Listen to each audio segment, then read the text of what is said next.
job, Charlie. Thanks for doing the right thing. Caitlin, you guys want to come on up?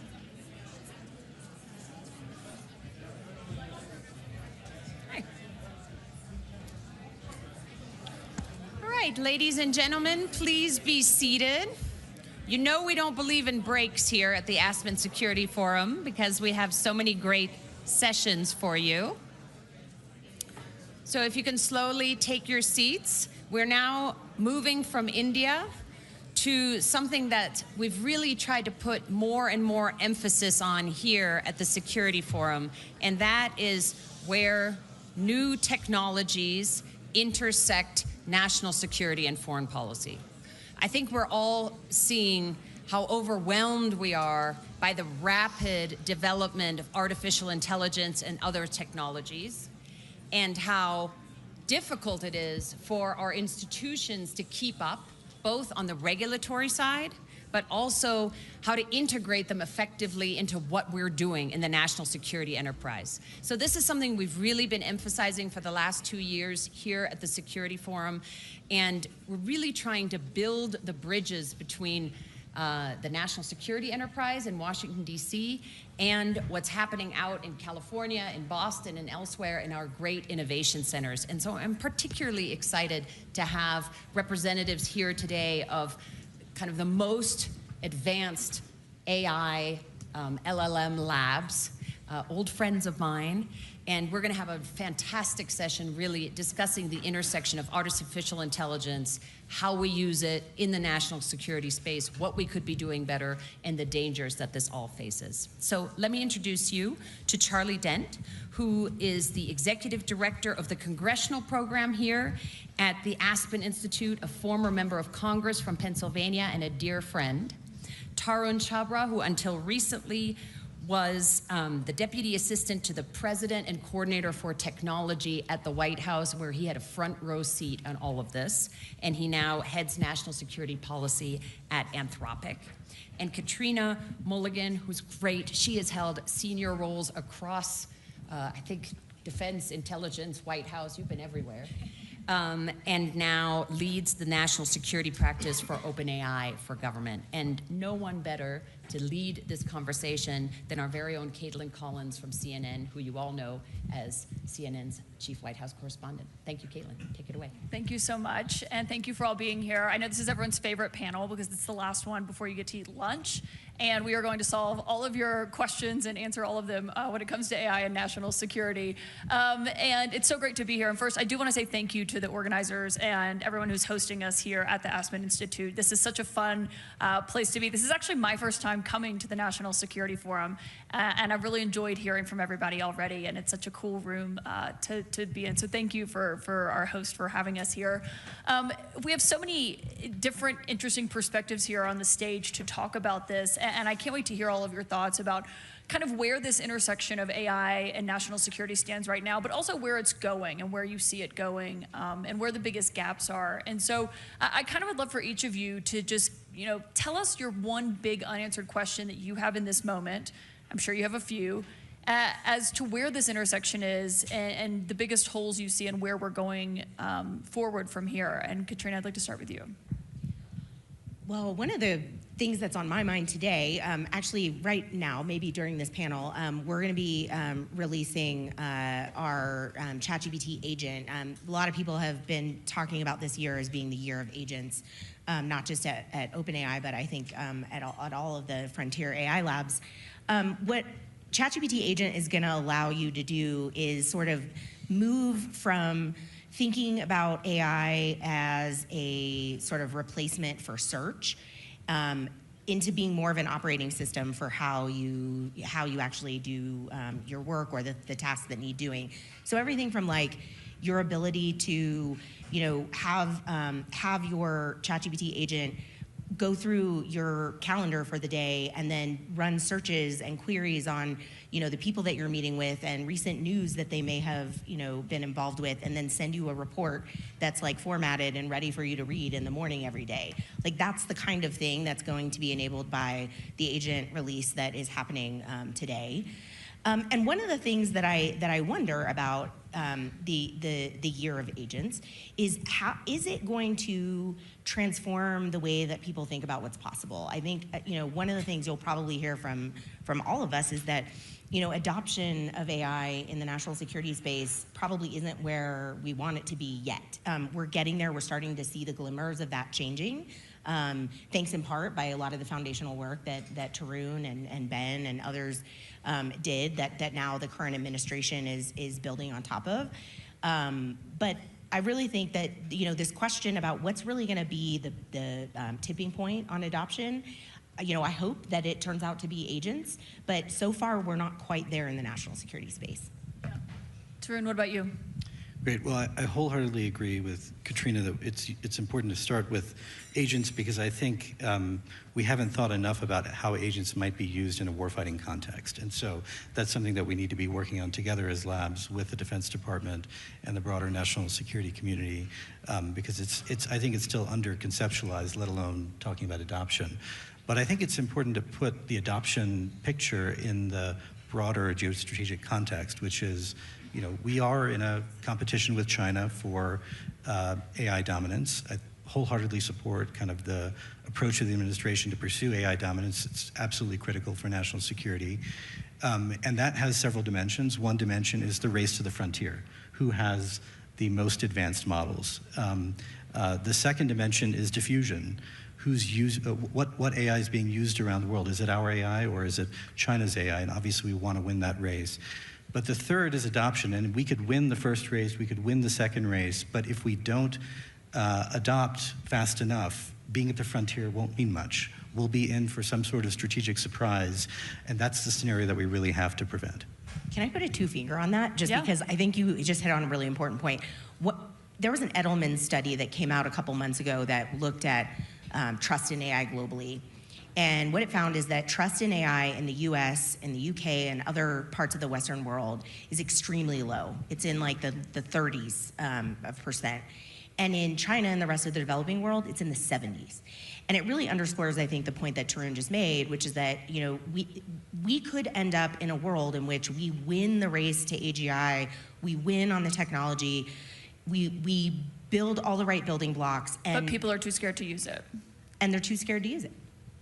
That's a really great point. Part of that may be our Congress doesn't necessarily understand it or what to do about it. And I wonder, as a former representative of that body, just your thoughts on what you heard from them. Before I say what Congress will do, I agree about the Chinese threat. We want to maintain our technological leadership and dominance. And I think everybody was taken aback when the Chinese came out with DeepSeek. And that might not be the best technology, but hey, maybe it's good enough. And that frightened a lot of people. And so we, as a country, need to figure out what our objectives and our goals are. Maintaining technological leadership, how do we want this to improve our society, and perhaps most importantly, how do we make sure that this technology aligns with our interests and our values, as opposed to our competitors in China. Now, as it relates to Congress, and I'm going to give a little plug, I brought this up here as a prop. I held a congressional conference on artificial intelligence in May for 4 days. Had 22 members of Congress there, and we discussed a lot of these issues. But I think the biggest challenge for the Congress now is how they go about regulating AI. You saw in the recent reconciliation package, the big, beautiful bill, Congressman J. Renolti of California had inserted a provision that would have imposed a 10-year moratorium on the states to regulate. And it was removed in the Senate because it didn't comply, I think, with the Byrd rule. But only after the House passed it, and then members complained, and we're like, we're not going to vote on this if the Senate doesn't remove it. Well, I think it did something important, though. It helped prompt a discussion. And 10 years is a long time, but that means Congress knows it needs to do something. But what they need to do and how they need to do it is an open question. I think at some point they might need to do what they did on China with that bipartisan select committee and try to come up with some serious recommendations. If not a select committee, maybe a blue ribbon commission. I mean, after 9/11, we had a blue ribbon commission. Maybe we should do one before there's a disaster and make this commission industry leaders, people who understand this technology, make serious recommendations to the Congress about how to go about regulating this. And where are you going to house this? We're going to create a new regulatory entity? I don't know. I mean, there are a lot of questions that we don't have answers for right now, and they're starting to develop some expertise in Congress.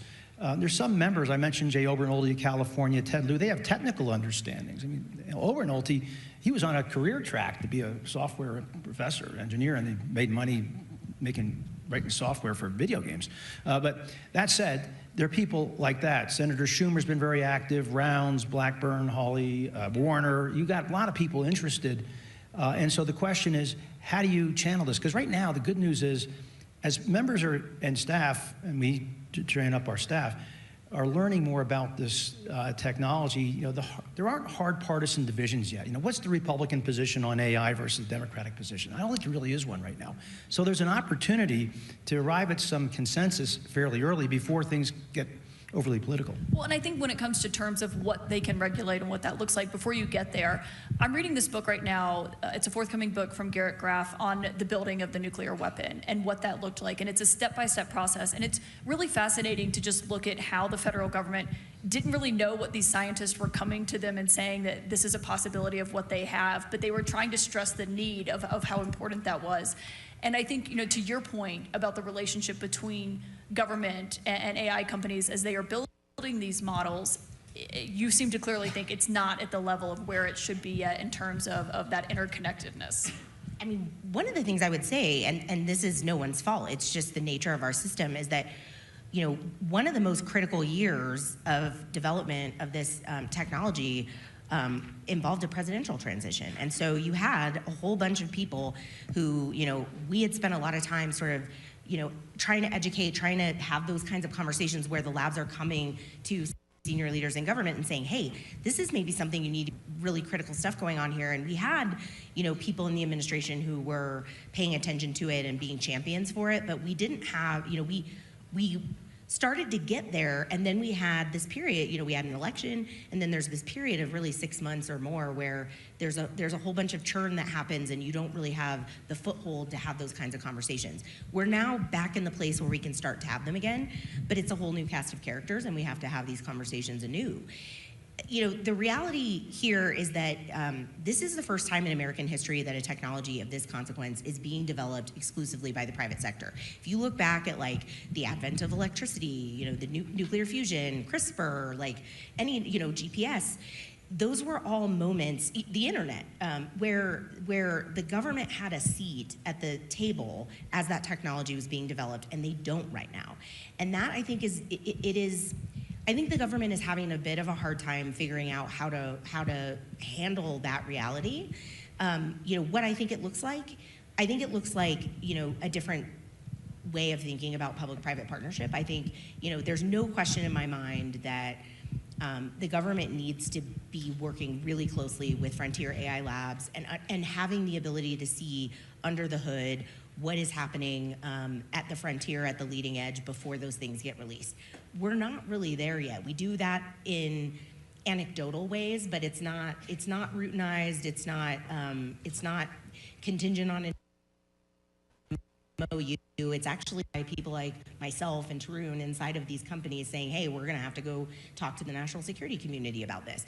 And I think, we're going to need to build some reps and sets and mature that as this technology gets more capable. Well, and Tarun, when you look at that, I mean, to speak of that 6-month period, obviously, there's a presidential transition. That is how our democracy works. I think we can all understand why we respect and appreciate that. But China's not having that moment. Other nations aren't having that are interested in developing this technology or already doing so in terms of how that works for them. So I wonder how the United States handles something like that. Well, this is where I think Charlie's absolutely right, and credit to him for the congressional institute that he runs to try to build bipartisan consensus around issues like this, and I think we actually can. So if I think about where is there strong bipartisan agreement, one, to build critical AI infrastructure in the United States. What's that we're going to require? More energy and reform on power and permitting issues. China brought on around 400 gigawatts of power last year. We brought on around 56. By 2028, we're going to need another 50 gigawatts just for AI uses, we think. So that's an area where the president was just in Pennsylvania talking about this Tuesday.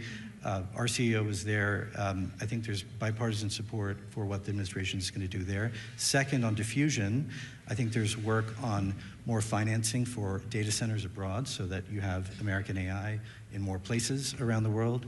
And then I think on China, the need for export controls, the need for faster adoption is another area. The coalition may not look like the old bipartisan coalition on China. It may be different for a variety of reasons, but I think we can build it again. Just on the energy piece, Tarun mentioned on Tuesday, Senator Dave McCormick set up an energy summit in AI in Pittsburgh. The president was there, Governor Shapiro was there, Fetterman was there, it was bipartisan. And they really highlighted the importance of energy in this whole conversation. When I was in Congress, I represented 3 Mile Island. You may remember the nuclear plant that melted down in 1979. The one reactor has been sealed since then, but there was another reactor operating up until just about the time I left Congress. Well, it was shuttered. The community was unhappy about it. It's been reopened. Microsoft bought it just to fuel their data center, that one nuclear reactor. And then what happened in Pittsburgh dealt with, BlackRock, I think, announced tens of billions of dollars of investment in natural gas to help fuel data centers out in the south and western Pennsylvania. So it's hard to separate this national security conversation from the energy conversation because the amount of demand and the amount of energy required is so significant. And we got a lot of catching up to do, as you pointed out. I mean, we're far behind the Chinese. And if we want to maintain this leadership, we're going to have to build that infrastructure out. And that was a good sign on Tuesday. And I applaud Senator McCormick for putting that on. So when you see, Katrina, something like what happened on Tuesday, I mean, obviously that's a step, I would assume, in the right direction of what you'd like to see more of. But when you have these conversations with officials, do you feel that they take it seriously? How do you believe that they look at it? When they understand it, they take it seriously. But do they understand it, I think, is a key question. We have a responsibility. We're going to have to bridge that gap. I mean, one of the things that, I started at OpenAI about a year and a half ago now, and that means that I started at OpenAI longer than 2/3 of its employees ago. So, I was the first person, I think, in OpenAI, other than maybe Anna Makanju, who had any national security background or experience whatsoever.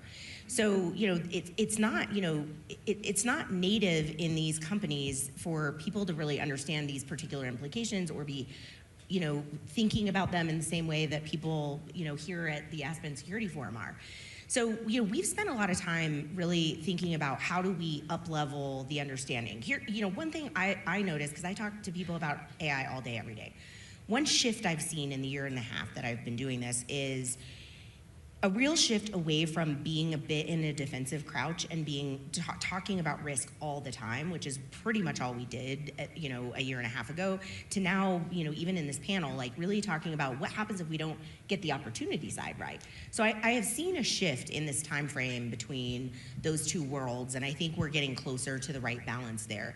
But some of it is also in demonstrating the capabilities. We have had to think really creatively about how we create the right demos to show people, like, listen, this is what it means for you that this technology has now had this massive capability jump. And, for us, that has looked like showing what it could mean from a, drone development capacity. It's meant showing its ability to do GeoInt at a level that is really sophisticated already. It's some of it is also helping people understand the more mundane applications that can really be useful for toil reduction and changing, what it looks like to be a cybersecurity expert in government, like by removing some of the parts of the job that are really just not that fun to do and can be automated. So I think there's a lot of educating that we still have to do. What I'm really looking forward to is getting the technology in the hands of users. There is, one of the things I always say is you don't get fit by reading about working out, and you don't get smart about AI as much as you are all getting smarter about AI right now by hearing a panel discuss it. You get smart about it by using it. Except this panel. This panel, everyone's You're all gonna be geniuses when you walk out of here. But I mean, really, you have to use it. And if you aren't using it right now, it is not available at every workstation in the DoD, for example, and we're gonna have to change that because the best ideas the most transformational use cases, they're not going to come from us in industry. They're going to come from the men and women in uniform. They're going to come from the intelligence community officials. They're going to come from down and in. And the only way we're going to start to see that bear fruit is by getting it in the hands of users.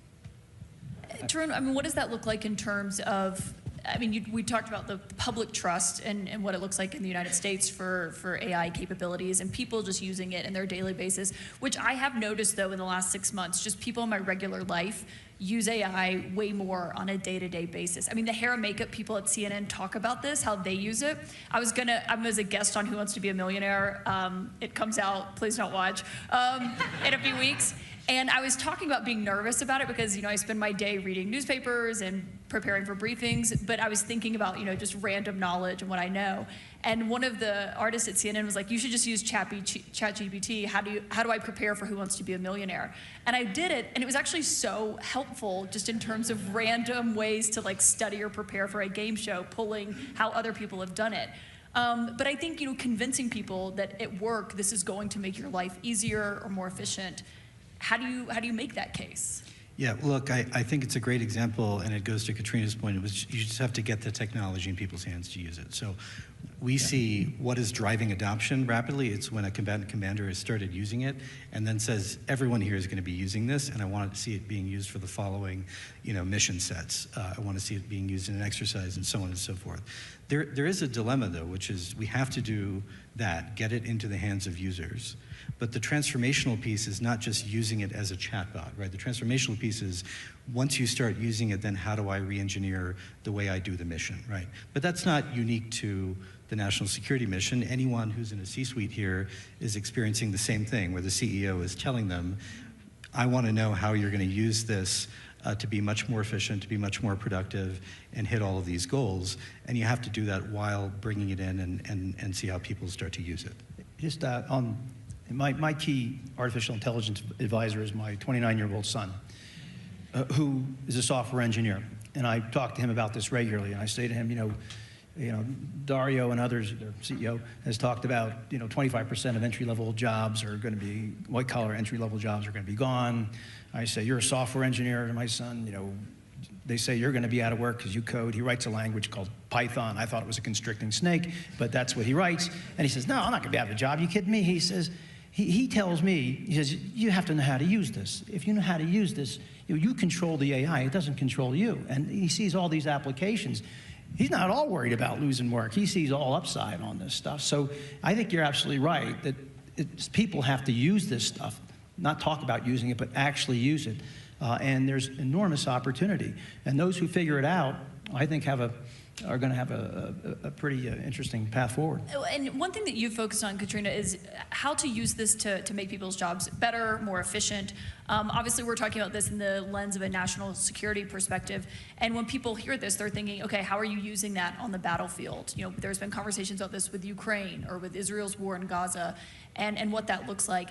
There is a question of these companies are developing these AI models. How are they being deployed on the battlefield? What if it's the same model on both sides of the battlefield? Those are big picture questions that I think a lot of people have that we don't know yet, but there are questions of what does that look like when it's actually in practice? I mean, the answer is we don't know yet. What I think, I think you have to start somewhere, and I would advise that we not start there, right? Like, these models are really good at a number of things. And we need to actually do more kind of testing and evaluation before we start relying on them in contexts like warfighting, where the stakes are incredibly high. Like, I want to start with transforming the military health system.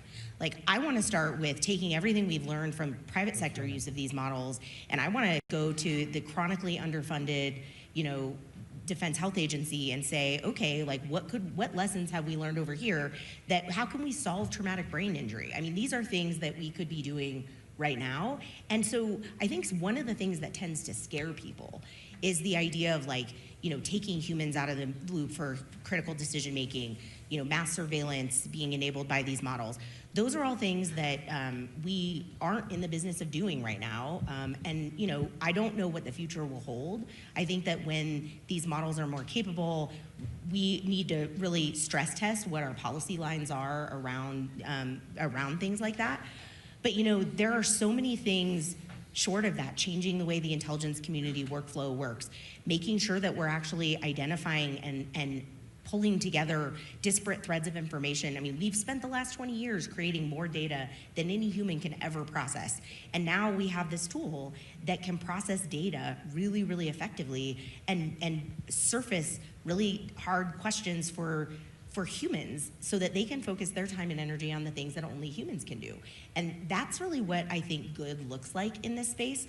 But, we're gonna have to, I think, start somewhere, and where we start looks like getting it in the hands of users. But when I look out into the future and I say, okay, like, what does it look like for government to really make big bets?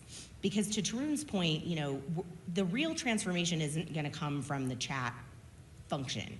It's gonna come from using AI to do things that are not possible to do today. And what does that look like? It looks like custom model development, using government data, building models that are trained to do things that there is no commercial application for, that are exclusively for giving the government an asymmetric advantage.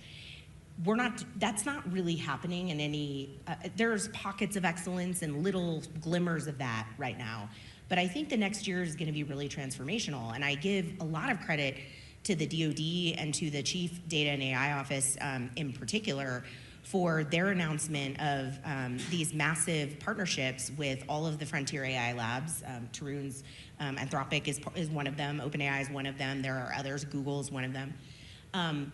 What it is doing is it's actually bringing us together, and instead of the way the normal acquisition process works, the government figures out its requirements over here in secret and then says to the industry, this is what I want, bring me this thing. And right now, the government doesn't know what it needs AI to do for it. We have a better insight into what it should be doing than they do. And what they've done with these contracts is they've said, we don't actually know. Can we just spend some time with you figuring out what we should be doing? And it's a different model, and I give them a lot of credit for really, this is doing anything differently than you've always done it in the Pentagon is always hard. So the fact that they've been able to do this is I think, something to celebrate. But I really think that by bringing all of the frontier labs to the table, the Defense Department is gonna get something bigger than the sum of its parts.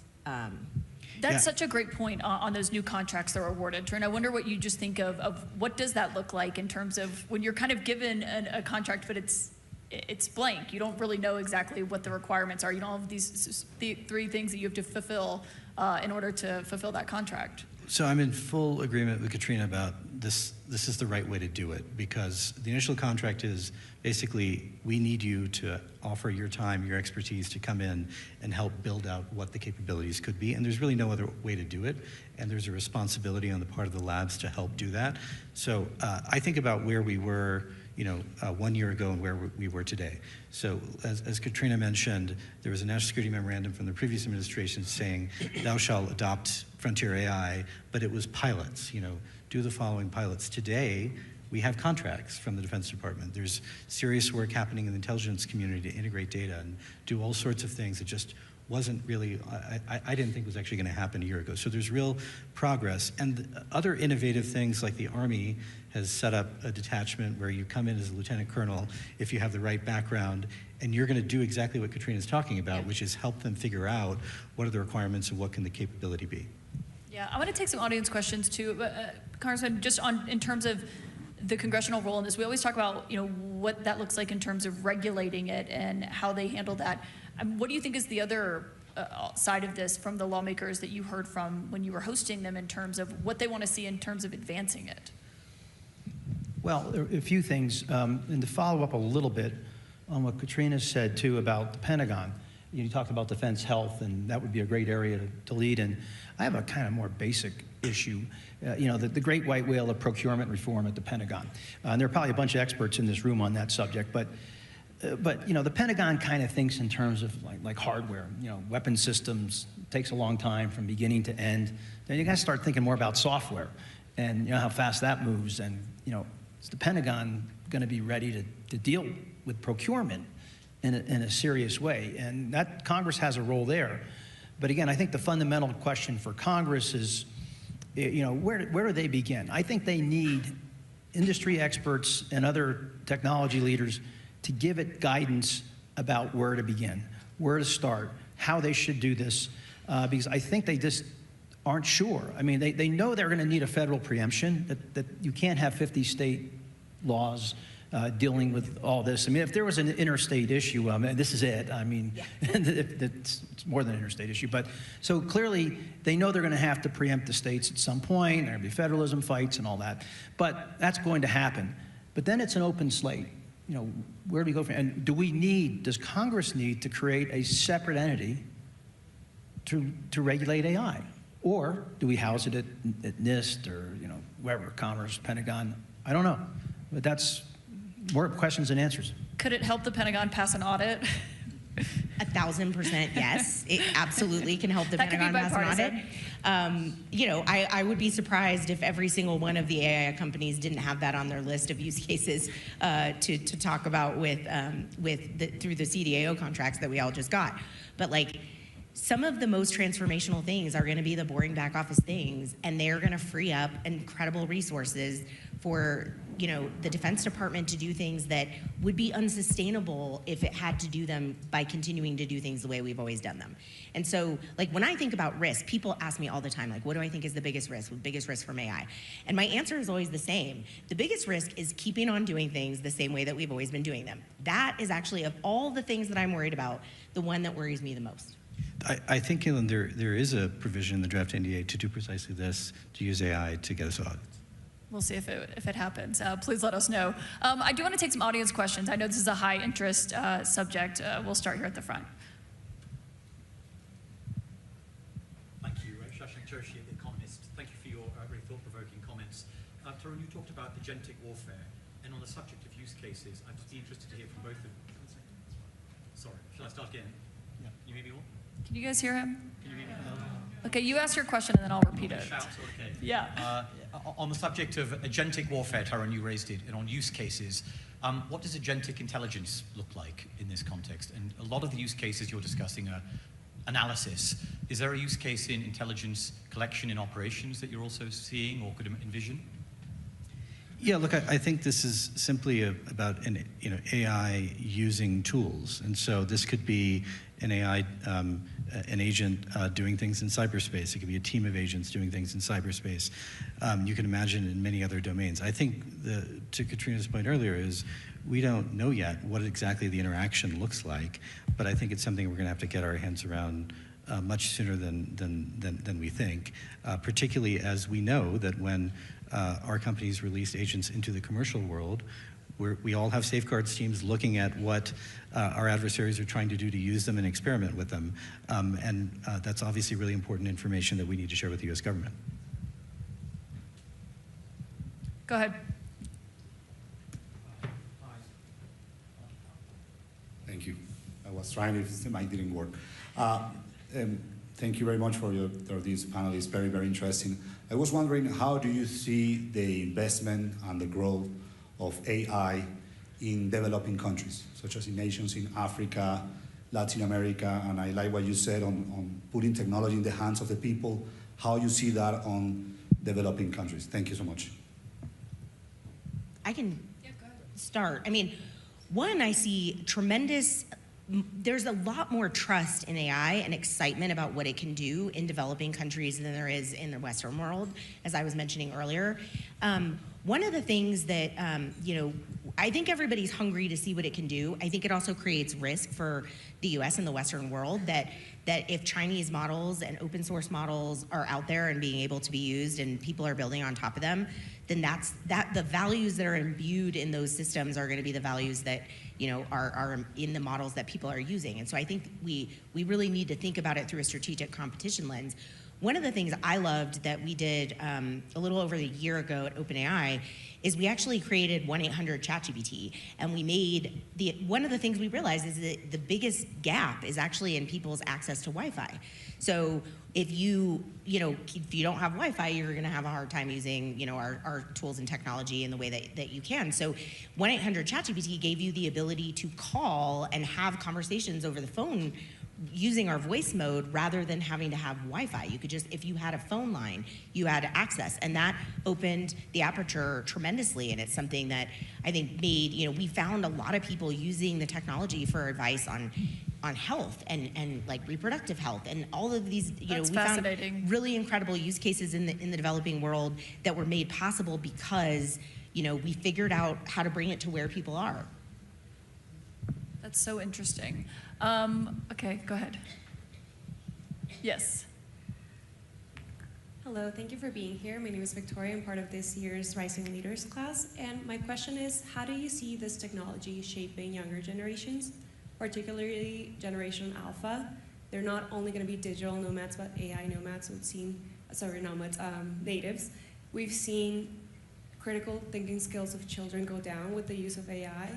We've seen those cases of a child attempting against his own life because of the conversations he's been having with a chatbot. What are some pros of having children grow up this way, and what are we doing from your side on the private sector to prepare and protect our children? This goes way beyond my expertise, but I'll say I think it raises a broader point, which is what is the responsibility of companies operating at the frontier when we know our technology is going to have transformative impacts on jobs, on education, on healthcare, on national security. And so our view has been we need to put resources against bringing best-in-class expertise, say in the case of job impacts, economists, to the company to interface with our technologists so they can understand what will it mean in particular sectors, because the real answers to many of these questions is we don't know yet. And in many cases, people who study these areas don't know the technology well enough, and they wouldn't, it's not clear how they would. So that's something that we all, I think, have to do as frontier companies, and we need to bring all of these discussions out into the open. I think sometimes there are closed-door discussions, in C-suites or conferences where people are talking about what the job impacts might be, but we don't talk about them openly. I think it needs to be much more transparent. Yeah, and it is a question. Go ahead. But there's also a role, there's a question about what is the responsibility of these companies, and I think that's one that we take pretty seriously, and I know other AI companies do as well. But there's also a bigger question, which is what is the role of the government and of society to think about this too? The best analogy that I have for what this moment is and what to compare it to is the advent of electricity. And I think that the makers of electricity had to contend with some of it, but they had government partnership to help them figure out how to safely, we don't even think about the fact that we're sitting a few feet away from an electrical outlet that could in theory kill us at any moment of the day, because we've figured out how to make it safe enough for people to use and to use in ways that are productive, and help us in society. We're gonna have to do the same thing with AI, the same technology that is going to enable all of the incredible things that we've talked about on the stage will undoubtedly enable some things that we don't want. And figuring out how to do that is kind of a whole of society responsibility. And remember when Edison had the discoveries on electricity, many people at that time thought it was too dangerous of a technology for common people to use. I'm not going to bring this back to Who Wants to Be a Millionaire, but there was a question when I was studying that was, who was the first president who lived in the White House with electricity but was too scared to actually flip the light switches himself? William Henry Harrison. It was $1 million question in case anyone's curious. Go ahead in the back. Yeah. All of you. Yeah, don't worry, we'll get to you. We have 6 minutes. Thanks very much. Emma Belcher, President of Ploughshares Nuclear Weapons Threat Reduction Organisation. Katrina, I was thrilled to hear you say use caution when thinking about the battlefield. And I wanted to get your reaction to studies that we've seen recently that have shown that increasingly wargaming that relies on AI is resulting in escalation that leads to nuclear use disproportionately. This to me suggests that maybe there's some bias in the data and the algorithms, which potentially has pretty damaging implications. So I'm just wondering if you could comment on that case. Well, I can tell you, we actually did a war game. We hosted a war game here at the Aspen Security Forum prior to the start of the regular program. It didn't lead to that outcome. So I'm not familiar with the studies that you're citing, but here's what I will tell you that I am excited about, and I think, knowing your background, that you will be interested in this as well. One of the partnerships, our first partnership with the federal government actually was with the U.S. National Labs. And we have decided to deploy our model weights. We have deployed them for the first time ever outside of our own infrastructure inside a U.S. government secure classified supercomputer. And what it is enabling us to do is to really help advance the frontier of science in a way that allows us to do increasingly complicated math and scientific discovery that are essential to underpinning our commitment to no nuclear testing. Because every year, the NNSA has to certify the viability of the nuclear stockpile, and every year doing that gets harder and harder and harder. And I am really excited about the possibility that we are actually going to facilitate maintaining U.S. policy on this for a longer time period than we ever would have without this technology. And I think that would be an amazing outcome of the use of this technology for national security. Go ahead. Thank you to the panel. Great discussion. I was hoping you could comment on access to talent, even in the context of national security. It occurs to me, and I think anybody observing, that so many of the top AI researchers are foreign-born, and we also see a number of changes to student visa programs, access to grants, funding, and such that might be making the United States less hospitable location for drawing in the world's talent. Well, it's already happening. I've been talking to academic leaders who have been telling me that that some of their top talent is being courted heavily by Europe right now. And I think this country, and I think policymakers, if they're listening, that they need to continue to make major investments in basic research. We have to, because our competitors, especially the Chinese, are making those investments, as are our friends in Europe. They're doing the same thing. And we are really at risk of a brain drain. I mean, that's been our advantage. The talent's always come here, and I think that's been a big part of our technological edge in so many areas, from medical research to quantum computing to you name it. We've been the leaders. But it's a real threat. It's a problem. And I think the Congress is going to have to step up and reassert itself on that very issue where it's been so strong for a very long time. Yeah, look, the competition in AI boils down to chips, talent, and energy. And in all three, we ought to be maxing out everything we can do. That's how you get to AI dominance. Well, and when you are in this book about the development of the nuclear weapon, I mean, you realize how many of these scientists were driven to the United States by the war in Europe. And just to think about that, if that had not happened and we had not had those brilliant minds working in the lab, is a fascinating part of this as well. I think we have time for maybe one more question. Hi, my name is Shannon. I'm with the Rising Leaders, and I'm a public diplomacy practitioner in Denver. And so, Katrina, what you were saying about the values instilled in certain large language models, depending on where they're coming from, reminds me of some conversations that I've had with some of my international exchange participants about, so my broader question is, who decides what the values are that are instilled in the large language models that we're working with, especially coming from the private sector? I'm sure many of us have seen some of the challenges that Grok has had. And so who makes those decisions? Who's controlling those buttons? So right now, it's the AI companies themselves, and there isn't any real regulation or oversight of how we do that. The way that we do it at OpenAI, we have a model policy team that develops something that we call the model spec. And if you guys are interested in this question, which I think is a super important question, you should pull out your phone and pull up the model spec, because what we did, and now other companies have done as well, is we published it. We actually wrote down what we taught the model and why, and how we taught it to, what values we instilled, and then we made that transparently available to everybody. Now, I don't think people having, we did that because we think that we should have a debate as a society about what values, we made certain decisions and trade-offs in doing that. You may not agree with all of them. We should have that discussion. We should have that debate as a society. the AI companies do it all a little bit differently, some of them a lot differently. And I think in the end, what is different between building on top of American AI versus building on top of Chinese AI is that we're being transparent about the values we're instilling in the model, and they are not.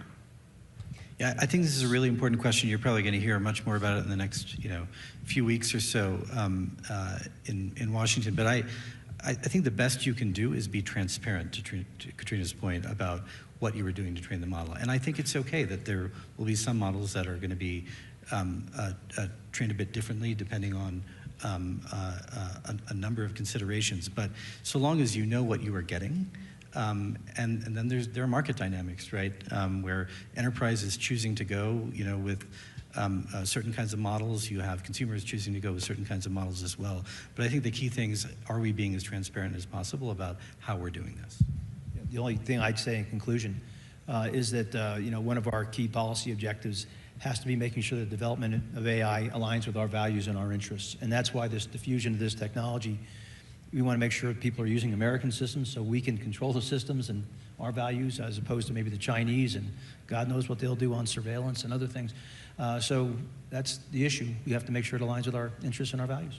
And there's another panel tomorrow that will focus more exclusively on what that looks like with China, which I think will be a fascinating conversation. Thank you all. That was great. I really enjoyed that, and I hope you all did as well. Thank you so much. Thank you. That snuck up on us.